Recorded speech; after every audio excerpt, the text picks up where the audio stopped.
विवेक से वोट होना चाहिए, जागरण से वोट होना चाहिए, डर के आधार पर वोट नहीं होना चाहिए। डर के आधार पर वोट होगा, बदलाव नहीं होगा, परिवर्तन नहीं होगा,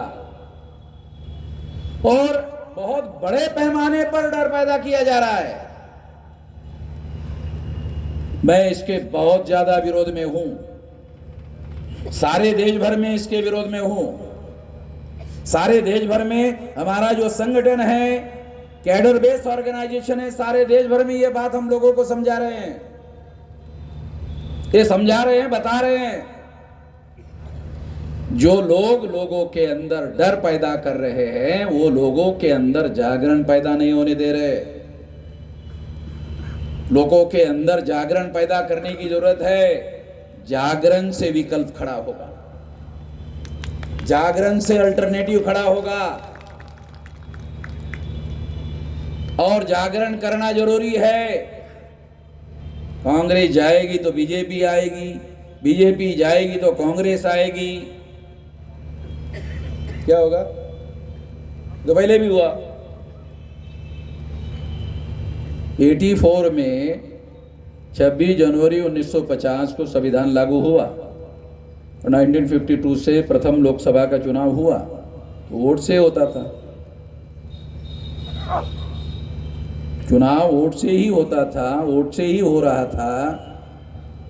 84 तक वोट से ही होता रहा। 84 के बाद से ईवीएम मशीन लाया गया, और 84 को काशीराम जी ने बहुजन समाज पार्टी बनाई, जागरण करने का काम किया, तीसरा विकल्प खड़ा करने का काम किया।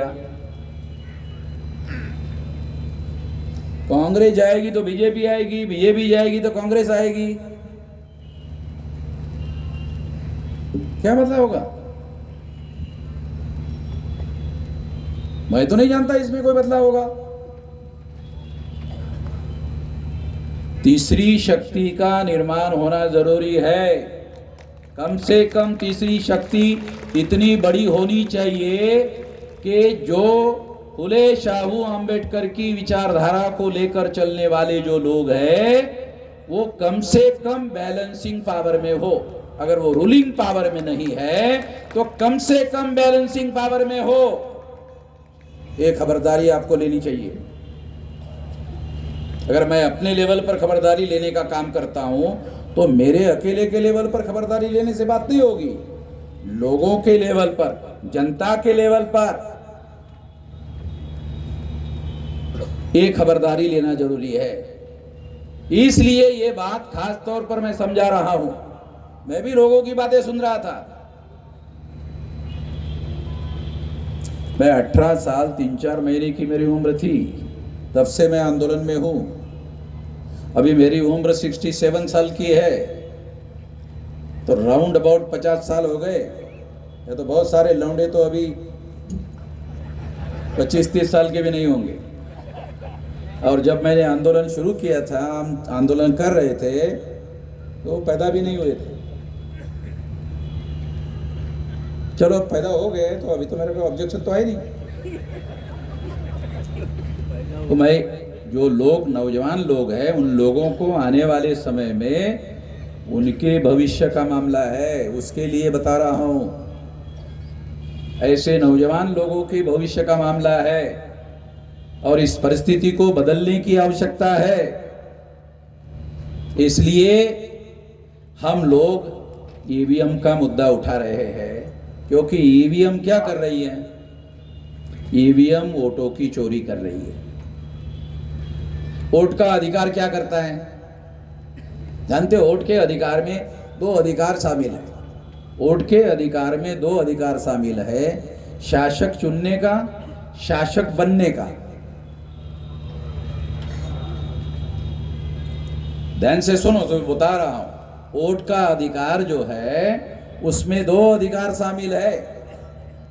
एक शासक चुनने का, दूसरा शासक बनने का। तो 84 तक तो हम चुनते ही रहे दूसरों को, 84 तक हम दूसरों को चुनते ही रहे। तो दूसरों को चुनने से विकल्प खड़ा नहीं होता। वोट के अधिकार में शासक चुनने का अधिकार ही नहीं है, बनने का भी अधिकार है। ये समझने के लिए 84 तक का समय चला गया। 84 में काशीराम जी ने बहुजन समाज पार्टी बनाई और बनने का एजेंडा घोषित किया। बनने का एजेंडा घोषित करने के बाद ईवीएम लाएगा। मैं थोड़ा आपको हिस्ट्री बता रहा हूं, ईवीएम क्यों आई, ऐसे ही हवा में थोड़ी आई, उसके पीछे कारण था। उसके पीछे हिस्टोरिकल कारण था कि अब लोग शासक चुनने का काम नहीं करना चाहते, शासक बनने का काम करना चाहते हैं। जो बाबा साहब आम्बेडकर ने कहा था, शासन करती जमात बनना हमारा मकसद है, हमारा उद्देश्य है। इसके लिए काम करने का काम हुआ। नहीं तो काशीराम जी के पहले हमारे महाराष्ट्र में पार्टी तो थी ना, वो तो टिकट मांगने के काम करते थे। उसके बारे में बोलकर मैं अपना मुंह खराब नहीं करना चाहता। खामखा वो जायका जो है मुंह का खराब हो जाएगा। तो इसलिए ये तो उनको मालूम था, उनके सामने बाबा साहब ने कहा था शासन करती जमात बनना हमारा मकसद है। उन्होंने उसके लिए कोई एजेंडा नहीं बनाया, उसके लिए कोई राष्ट्रीय स्तर का संगठन नहीं बनाया। महाराष्ट्र के जो लोग थे, महाराष्ट्र के बाहर जाकर संगठन बनाए, मुझे तो नहीं मालूम। हम लोगों के द्वारा अभी 625 जिलों में संगठन की शाखाएं मैंने फैलाई। 625, 729 जिले हैं। नॉर्थ ईस्ट रीजन के 4 स्टेट अगर छोड़ दिए जाए तो 729 जिले हैं। उसमें से फुले शाहू अंबेडकर की विचारधारा को मानने वाले जो लोग हैं, एससी, एसटी, ओबीसी, कुछ लोग हमारे अंबेडकरी लोग ये भी कहते हैं, क्या कहते हैं, ओबीसी के बंधुओं, हम जागृत हो गए हैं, आप कुछ कर नहीं रहे हो। अरे तो अंबेडकरी लोगों का काम है भाई, ये काम तुम्हारा है, उनका नहीं है, तुम्हारा है। जिसको अकल आएगी वही ना अकल बांटेगा, जिसको समझदारी आई वही ना समझदारी बांटेगा, जिसको समझ में आएगा वही ना समझदार बनाएगा। कोई भी कैसे बनाएगा, वो अपने आप कैसे बनेगा। तो ये जो बातें हैं, ये जो अंबेडकराइट लोगों का काम है, वो काम अंबेडकराइट दूसरे लोगों के ऊपर नहीं छोड़ सकते। ये आप करो। अरे क्यों, दूसरे क्यों करे, हम क्यों नहीं करे। ये बात काशीराम जी ने 84 से इस एजेंडे को बना के काम किया। ये करने की जरूरत है। इसलिए केवल दूसरे लोगों को कहने अरे तुम करो, ये बात भी गलत है। नागपुर के जो लोग हैं, ये तो सारे देश के लोगों को, ये जो बहुजन है, बहुजन का क्या मतलब है?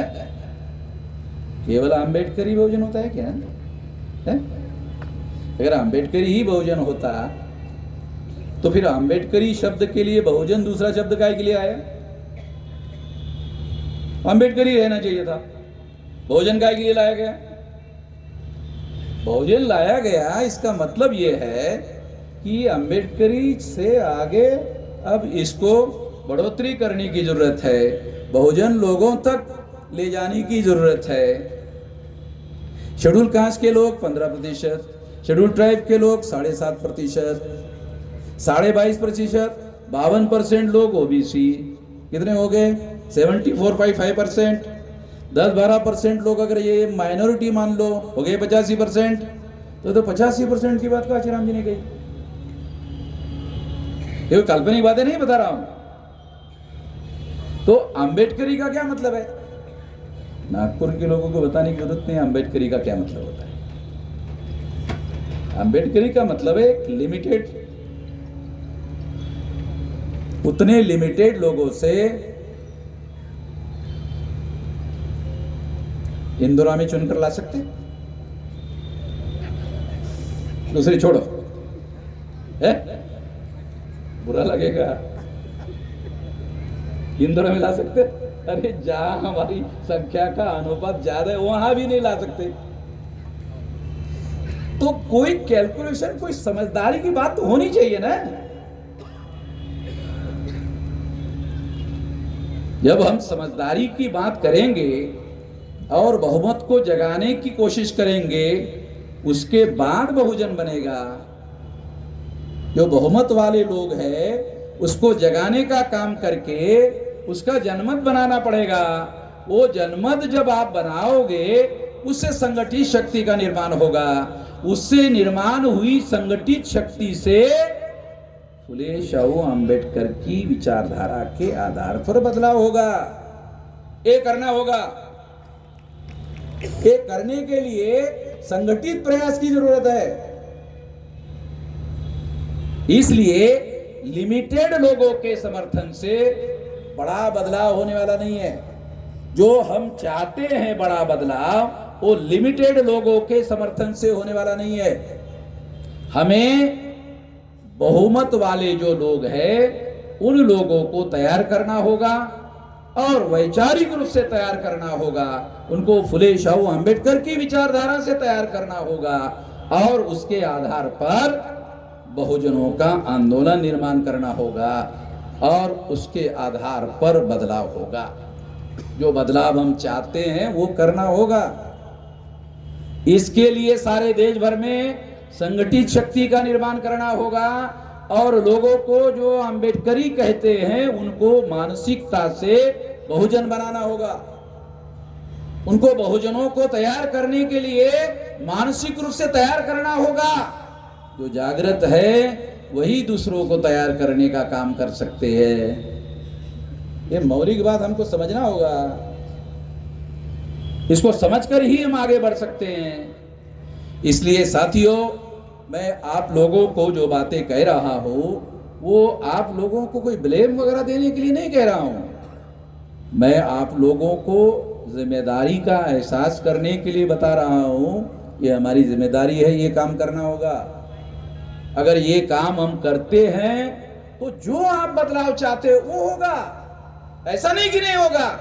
ये बात पर मैं यकीन नहीं करता हूं कि बदलाव नहीं होगा, होगा, मगर कुछ भी करने से कुछ भी नहीं होगा। कुछ भी करने से कुछ भी नहीं होगा। किसी भी बदलाव को लाने के लिए बाकायदा एक सोच होती है, उसका प्लान बनाना पड़ता है, प्लान को कन्वर्ट इनटू एक्शन करना पड़ता है, एक्शन को समाज में लागू करना पड़ता है, तब जाकर होता है। 50 साल से ये काम में लगा हुआ हूं। इसके लिए इतना बड़ा सारे देश भर में संगठित शक्ति का निर्माण किया। अब मैदान में उतरे हैं। अभी हम मैदान में उतरे, ज्यादा समय नहीं लगेगा। 2030 तक कोई जिला नहीं रहेगा, इससे भी बड़ी बड़ी रैलियां होगी। केवल नागपुर में नहीं, इससे भी बड़ी बड़ी रैलियां होगी, देश भर में होगी। मैं केवल नागपुर की बात नहीं कर रहा हूं और ये बात मैं कह नहीं रहा हूं, कर रहा हूं। तो इसलिए साथियों, ये बदलाव आपको भी ध्यान में रखकर करना होगा। ईवीएम के विरोध में अभी हम लोगों को क्या करना है? ज्यादा लंबी बात करने के बजाय क्या करना है? ईवीएम के विरोध में क्या करना है? देखो, अभी हम लोग चुनाव आयोग में बैठे हुए जो लोग हैं, जो केवल ईवीएम मशीन पर ही चुनाव करवाना चाहते हैं, क्या आप लोगों को पता है कि ईवीएम मशीन ट्रांसपोर्टिंग का काम शुरू हो गया है? पता आप लोगों को? बैलेट पेपर जो है, बैलेट पेपर जो होता है ना, वो तो कैंडिडेट, आखिरी कैंडिडेट होता है ना फॉर्म भरने वाला, उसके बाद प्रिंटिंग ऑर्डर होता है समझ में आता है? जब कोई कैंडिडेट फॉर्म भरता है आखिरी, उसके बाद प्रिंटिंग होता है। ईवीएम ऐसे नहीं होता, वो 6 महीने पहले करना पड़ता है। तो ईवीएम मशीन रेडी हो गई, ट्रांसपोर्टिंग का काम चल रहा है, प्रोग्रामिंग जो है उस समय इंजीनियर जाते हैं हर चुनाव क्षेत्र में, हर जगह, और फिर प्रोग्रामिंग वहां करते हैं। तो बैलेट पेपर जो है वो इस तरीके से काम किया जा सकता है। आखिरी कैंडिडेट का फॉर्म भरने के बाद में, विड्रॉल के बाद में, क्लियर लिस्ट होने के बाद में प्रिंट करके किया जा सकता है। उसकी छपाई अभी करने की जरूरत नहीं है, उस समय होगा। तो इसलिए मैं चुनाव आयोग को हम लोग जगाने का काम कर रहे हैं। संविधान के दायरे में रहकर फ्री, फेयर एंड ट्रांसपेरेंट चुनाव करने की जिम्मेदारी है चुनाव आयोग पर। और फ्री, फेयर एंड ट्रांसपेरेंट चुनाव फंडामेंटल राइट है, ये संवैधानिक अधिकार नहीं है, फंडामेंटल राइट है। हमारे लोगों को ये भी समझ में नहीं आता संवैधानिक अधिकार और फंडामेंटल राइट में क्या फर्क है। ये फंडामेंटल राइट है, केवल संवैधानिक अधिकार नहीं है। और फंडामेंटल राइट जो है सुप्रीम कोर्ट भी उसका वायलेशन नहीं कर सकता। सरकार के पास तो उसका वायलेशन करने का अधिकार ही नहीं है। ये हमारा फंडामेंटल राइट है, फ्री, फेयर एंड ट्रांसपेरेंट चुनाव। हम जिसको चुनना चाहते हैं उसी की सरकार होनी चाहिए, हम जिसको चुनना नहीं चाहते हैं उसकी सरकार नहीं होनी चाहिए। ये फंडामेंटल राइट है। अगर ये भी हम लोग बचाने में कामयाब नहीं होते हैं तो हम डींग हाँकने का काम करना बंद कर दे कि संविधान को बचाएंगे। अरे वोट को बचा ले भाई, पहले वोट को बचा ले, फिर बाद में संविधान को बचाने की बात कर ले। अगर हम वोट नहीं बचा पाएंगे तो संविधान कहां से बचा पाएंगे? अगर वोट बचा लेंगे तो बीजेपी को नीचे गिरा देंगे। बीजेपी वाले जो है ये नरेंद्र मोदी को उन्होंने सामने किया। बीजेपी वाले, आरएसएस वाले, ये तो ब्राह्मण लोग हैं ना। ऐसा जब मैं बोलता हूं कुछ लोगों को ये भी अच्छा नहीं लगता, बुरा लगता है। अरे 3.5% है, ये 3.5% लोगों को ग्राम पंचायत में चुनाव जीत सकते हैं। पहले पार्लियामेंट में चुनाव जीतने, अबे ग्राम पंचायत तो जीतवा ले। मैं ऐसे कई गांव जानता हूं, आप लोग भी जानते होंगे, ब्राह्मण गांवों में ग्राम पंचायत का चुनाव ही नहीं लड़ते। गांव में देश का लड़ते।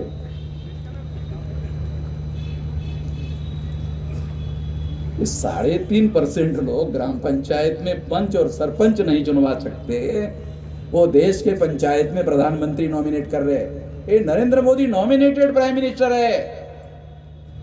बहुत लोग डरते हैं मोदी को।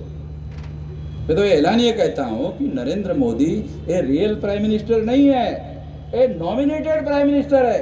कितने लोगों को रियल रिप्रेजेंटेशन और नॉमिनेटेड रिप्रेजेंटेशन समझ में आता है? 1932 को बाबा साहब अम्बेडकर ने राउंड टेबल कॉन्फ्रेंस में गांधी जी के विरोध में रियल रिप्रेजेंटेशन और नॉमिनेटेड रिप्रेजेंटेशन का मामला उठाया था। रिकॉर्डेड बातें बोल रहा हूं, रिकॉर्ड में है अभी भी। तो हम लोगों को रियल रिप्रेजेंटेशन चाहिए। नरेंद्र मोदी नॉमिनेटेड रिप्रेजेंटेटिव है, ये नॉमिनेटेड प्राइम मिनिस्टर है। और नॉमिनेटेड प्राइम मिनिस्टर है तो सबूत क्या है? ओबीसी का प्रधानमंत्री, ओबीसी की गिनती नहीं कर रहा है, दलित कुत्ते की कर रहा है, बिल्ली की कर रहा है, जानवर की कर रहा है, ओबीसी की नहीं कर रहा है। और प्रचार क्या करते हैं? मैं ओबीसी का हूं इसलिए मेरे को गाली देते हैं, ये करते हैं, वो करते हैं। अरे तू ओबीसी का है, ओबीसी की तो गिनती कर ले। कुत्ते बिल्ली की गिनती करवा रहा है, ओबीसी की तो गिनती कर ले। अगर ओबीसी की भी गिनती नहीं करता है तो इससे बड़ा क्या एविडेंस है कि Narendra Modi nominated prime minister है? इसका मतलब है नॉमिनेटेड प्राइम मिनिस्टर का मतलब है पावर कुछ और लोगों के हाथ में है। चेहरे के तौर पर नरेंद्र मोदी को सामने रखा गया है। वो इसलिए सामने रखा गया है क्योंकि वो 52% लोगों का प्रतिनिधि है। ओबीसी का है, ओबीसी का है कहते रहता ना, तो ओबीसी को तो 52% लोग कहते हैं। तो आरएसएस के लोगों ने प्लान बनाकर, उनको मालूम है हम तो 3.5% लोग हैं, इसलिए 52% आदमी को सामने किया। ओबीसी की जाति आधारित गिनती का और उस मुद्दे पर कई बार मैंने भारत बंद करवाया, हमने कई बार इस इश्यू को उठाया। इसको काउंटर करने के लिए आरएसएस ने नरेंद्र मोदी को लाया। अब ओबीसी के आदमी को लगता है कि हमारा ओबीसी का आदमी प्रधानमंत्री हो गया, अब गिनती की क्या जरूरत है? ये राजनीति समझने की जरूरत है, ये राजनीति समझने की जरूरत है। तो इसलिए साथियों, इस देश में हम लोगों को जगाने की, सही तरीके से जगाने की, लोगों को तैयार करने की, और उन सिद्धांतों को जो नॉमिनेटेड रिप्रेजेंटेशन है और रियल रिप्रेजेंटेशन है, इसको हमें समझने की जरूरत है। ये बाबा साहब अम्बेडकर ने 1932 को इस मुद्दे को उठाया था, और इसीलिए गांधी जी ने आमरण अनशन करके 17 अगस्त 1932 को जो सेपरेट इलेक्टेड का अधिकार बाबा साहब अम्बेडकर ने हासिल किया था, उसके विरोध में गांधी जी के द्वारा आमरण अनशन करवाया गया था। और उस आमरण अनशन के द्वारा सेपरेट इलेक्टेड का अधिकार समाप्त हुआ, समाप्त किया गया। अगर नहीं किया गया होता तो 131 मेंबर पार्लियामेंट शेड्यूल कास्ट और शेड्यूल ट्राइब के होते, लड़ने वाले, झगड़ने वाले होते। और अगर ऐसा होते तो ओबीसी की जातियां आधारित गिनती कब की हो गई होती? ओबीसी वालों को गांधी जी की जय, गांधी जी की जय, गांधी जी की जय कहने की कोई जरूरत नहीं थी। अरे वो गांधी जी महाराष्ट्र में आकर खुद कहा, मैं वास्तविक महात्मा नहीं हूं, ज्योतिराव फुले। गांधी जी ने कहा मैं वास्तविक नहीं हूं। ईमानदार आदमी था गांधी जी, चाहे कुछ भी हो, अगर गांधी जी ईमानदार था, कम से कम इतने मुद्दे पर तो ईमानदार था।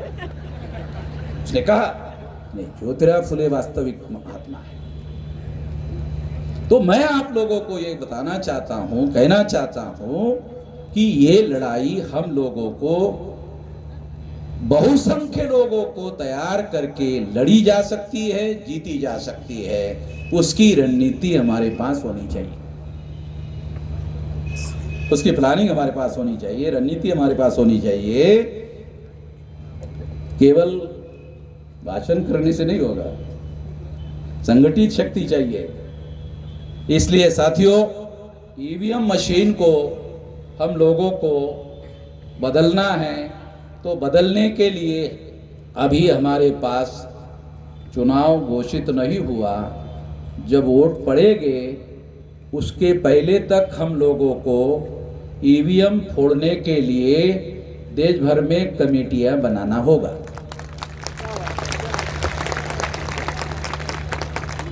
तो कुछ लोग वो ऐसा बोलेंगे, आखिरी बात कह रहा हूं, कुछ लोग बोलेंगे नहीं इससे तो जेल हो जाएगा। तो संविधान बचाने की बात करने वाले जेल में जाने के लिए डर रहे हैं, डर रहे हैं। तो मैं तो बाकायदा गुजरात की जेल में जाकर वापस आया हूं, उसके बाद बोल रहा हूं। ऐसे थोड़ी केवल आप ही को सलाह दे रहा, गुजरात के जेल में जाके आया। नरेंद्र मोदी के गुजरात में जेल में जाके आया। तो संविधान बचाने के लिए हमको जेल में जाना होगा, मगर मैं कहता हूं वोट को बचाने के लिए जेल में जाने के लिए अगर तैयार हो जाओ तो संविधान बच जाएगा। वोट को बचाने के लिए जेल में जाने के लिए तैयार होना होगा, और उसके लिए क्या करना होगा?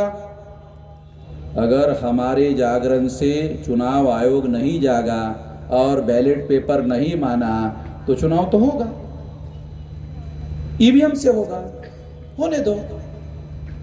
ये तो चुनाव तो होगा।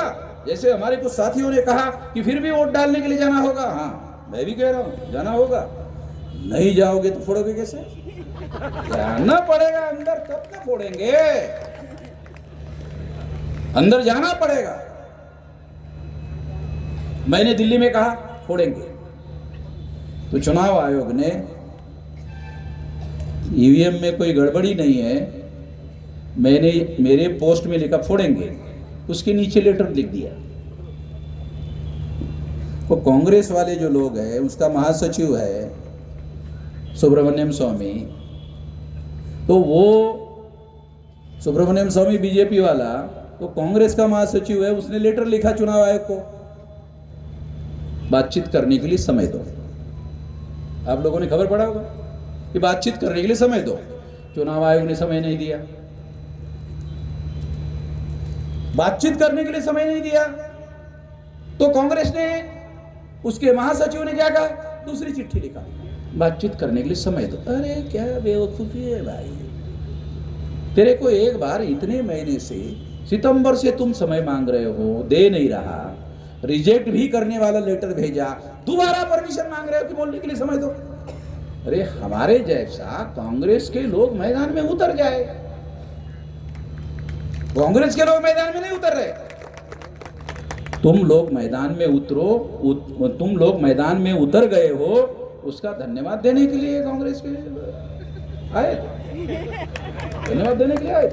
ये मैं तुम्हारा धन्यवाद करता हूं कि तुम मैदान में उतरे। अरे कांग्रेस मैदान में उतरने के लिए कोई आदेश दे नहीं रहा, कांग्रेस आंदोलन करने के लिए कोई आदेश दे नहीं रहा, ये कांग्रेस ऐसा क्यों कर रही है? पवार साहब को मैंने दिल्ली में बुलाया था, वो आए थे, क्योंकि पवार साहब तो ईवीएम लाने वालों में नहीं थे।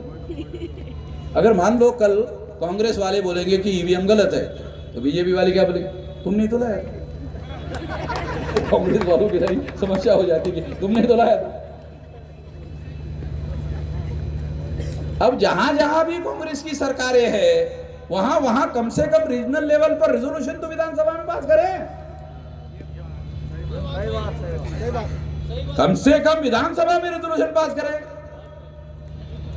ईवीएम लाने का विरोधी पार्टी के जो नेता हैं दिल्ली में, वो पार्लियामेंट में रेजोल्यूशन फेल हो जाए, रेजोल्यूशन तो रखे कि बैलेट पेपर लाओ। कांग्रेस जो अपोजिशन पार्टी है सेंटर में, वो वहां प्रस्ताव रख सकती है, कॉन्स्टिट्यूशनल मैकेनिज्म है ना ये गौतम जी, वो प्रस्ताव रख सकते हैं। वो फेल हो जाए तो बीजेपी एक्सपोज हो जाएगी, बीजेपी नंगी हो जाएगी जनता की नजर में। अब मुझे कांग्रेस को राजनीति सिखाना पड़ रहा था, मुझे भी शर्म आती है। कांग्रेस वाले लोग इतने कांग्रेस की 125 साल से ज्यादा मेरे ख्याल से समय हो गया, उनको हम क्या बताएं? वो सारे भारत वालों को राजनीति सिखा रहे, हम क्या सिखाएंगे उनको? मगर उनको निश्चित रूप से इसके विरोध में आंदोलन करना चाहिए। अरे सांसदीय आंदोलन करो, संसद के अंदर करो, मगर कांग्रेस ईवीएम के विरोध में सामूहिक एक्शन करते हुए दिख नहीं रही। हाँ, चिट्ठी लिख रही, कांग्रेस चिट्ठी लिख रही है, वो चिट्ठी रिजेक्ट हो रही है, दूसरी लिख रहे, आंदोलन नहीं करे। तो मैं कांग्रेस के लोगों को कहता हूं, अरे आप भी आंदोलन करो, हम भी अब मैदान में उतरे हैं, तुम भी उतरो। तुम अपोजिशन पार्टी के लोग हैं, अगर सड़कों पर उतरे तो हो सकता है बैलेट पेपर का निर्णय जल्दी हो जाए।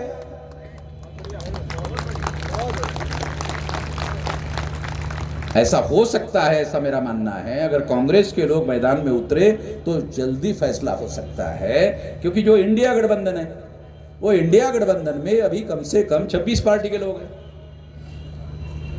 अभी आने वाले समय में हो सकता है और बढ़ जाए। तो ये 26 पार्टी के लोग जो है, अगर ये मिलकर बैलेट पेपर की मांग करना शुरू कर दे,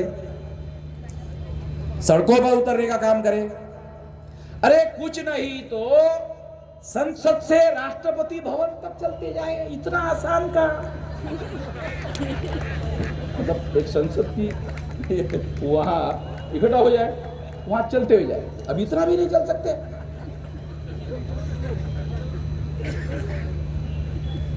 क्योंकि हमारी तो कोई खबर आएगी नहीं, अभी इतना बड़ा हो गया। कोई टीवी वाला खबर देगा क्या? नहीं देगा। अबे हमको टीवी वाले की आदत भी हो गई, साली उनके खबर पर हम निर्भर ही नहीं है, इतने सारे हो गए टीवी वाले। अब सोशल मीडिया दुनिया में पहले नंबर का मीडिया हो गया है। अब वो मीडिया पहले नंबर का नहीं रहा है, अब तो सोशल मीडिया पहले नंबर का हो गया है। तो करोड़ों लोगों तक सोशल मीडिया में खबर जा रही है, सारे देश भर में खबर जा रही है। इसीलिए अभी हमारे साथी ने कहा कि बैन लगाया, यहाँ से वो बाहर जा ही नहीं रही है। ठीक है, रिकॉर्ड करके रखो, कल दिखाओ, जाएगा, तरीका है भाई। मैं भी सोशल मीडिया का, हमारा करोड़ों लोगों का नेटवर्क है, जो आज हम रिकॉर्ड करके रखते हैं, कल दिखाते हैं। चलो आज नहीं दिखा, कल दिखा ही जाएगा। अरे कोंबडी किती झाकून ठेवली तर सूर्य उगवायचा राहते काय?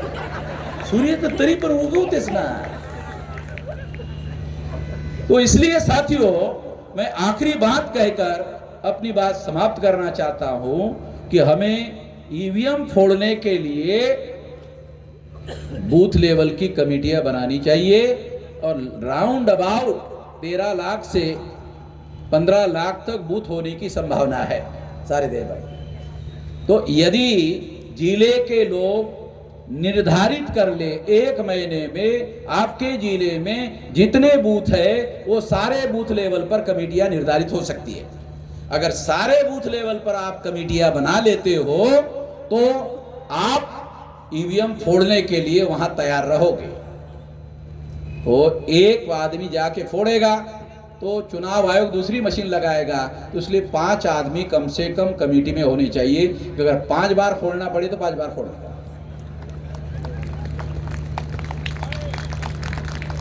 15 लाख लोग जब फोड़ेंगे ना, किसी को जेल नहीं होगी, लिख के देता हूं। एक आदमी फोड़ेगा तो हो, 15 लाख आदमी फोड़ेंगे तो दे तो नेशनल एजेंडा हो गया। मैं आपको आंदोलन की रणनीति भी समझा रहा हूं कि अगर एक आदमी फोड़ेगा वो जेल में जा सकता है, 15 लाख लोग फोड़ेंगे कोई जेल में नहीं लेके जाएगा, उसी की बात मान लेंगे। अरे समझ में, आप लोगों की बात अगर मनवाना चाहते हो तो 15 लाख लोगों की कमेटियां बनाओ और फोड़ने के लिए तैयार करो। मैं जानता हूं ये बात कह रहा हूं, ईवीएम फोड़ना है तो मैं जानता हूं इलीगल है, तभी बोल रहा हूं। केवल फोड़ो ऐसा कहने से, कहना भी गैर कानूनी है, मेरे खिलाफ एफआईआर हो सकता है। मैं फिर बोल रहा हूं, मैं जानता हूं, वकील भी गौतम साहब है ना, बराबर है ना, फोड़ो ये गैर कानूनी बात है। मैं जानता हूं गैर कानूनी है, संविधान को बचाने के लिए इतना भी काम ना करूं तो मुझे तो जेल में जाने के लिए तैयार हूं। मैं तो मैं आपको जेल में जाने के लिए कह रहा हूं, सलाह दे रहा हूं, पहले मैं ही जाने के लिए तैयार हूं, मैं ही जाने के लिए तैयार हूं। तो आप कमेटियां बनाओ और ये कमेटियां हम लोग तोड़ने के लिए, फोड़ने के लिए बना रहे हैं, इसकी खबर चुनाव आयोग के पास जाती रहे। देखो चुनाव आयोग बैलेट पेपर पर आए, ये सीक्रेट खबर जानी चाहिए इस चुनाव आयोग को, भारत सरकार को, चुनाव आयोग को खबर जाने दो, बैलेट पेपर पर आ जाएगा, बैलेट पेपर चुनाव हो जाएगा। केवल मांग करने से बैलेट पेपर नहीं आएगा। ये जनता का आंदोलन खड़ा करना होगा और इसके लिए फोड़ने के लिए तैयार रहना होगा। फोड़ने वाली कमेटियां बनाओ, अभी नहीं फोड़ना है, 3 दिन पहले बताऊंगा कैसे फोड़ना है, अभी तो कमेटियां बनाओ। देखो समझ रहे हो ना, लड़ाई लड़ने का भी कोई हुनर होता है कि नहीं, आंदोलन करने का भी कोई हुनर है भाई, ऐसे थोड़ी होता है। 3 दिन पहले बताएंगे, हो सकता है 4 दिन पहले ही बैलेट पेपर आ जाए। लड़ाई लड़ने का कोई हुनर होना चाहिए कि नहीं, ये बता रहा हूं। जब सारे देश के और भारत सरकार को, चुनाव आयोग को मालूम हो जाएगा 15 लाख कमेटियां बन गई, बोले चलो बैलेट पेपर ही कर लेते, नहीं करेंगे तो भी करना पड़ेगा। तो ये लड़ाई है, इस लड़ाई की रणनीति होनी चाहिए।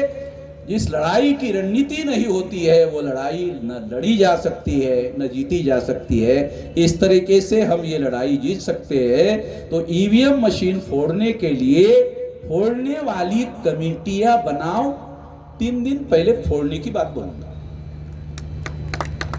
अभी से बोलने से भाप निकल जाएगी। मुंह से भाप निकालने का कोई मतलब नहीं हो, मुंह के अंदर ही रहना चाहिए, भाप तो गर्मी रहेगी। तो इसलिए ये लड़ाई हमको लड़ना है और संविधान बचाने के लिए वोट का अधिकार बचाना होगा। वोट का अधिकार बचाएंगे तो बीजेपी को हरवाएंगे। तो पहले वोट का अधिकार बचाने के लिए हमें सारे देश भर में ईवीएम से अपने वोटों का बचाव करना है। इसके लिए आप अपने आप की तैयारी करो। इस कार्यक्रम के लिए इतनी भारी संख्या में आप लोग इकट्ठा हुए हो, सारे देश भर में हम लोग कर रहे हैं, सारे देश भर में ये कार्यक्रम चल रहा है। आपने मेरी बात ध्यान से सुनी, इसके लिए आभार, धन्यवाद।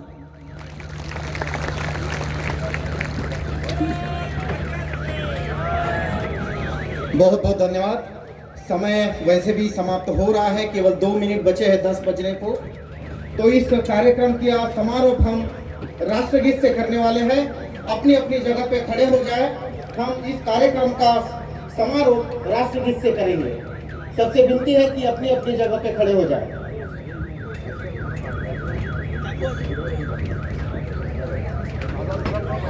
सावधान, विश्राम, सावधान। राष्ट्रगीत शुरू करेंगे। शुरू कर।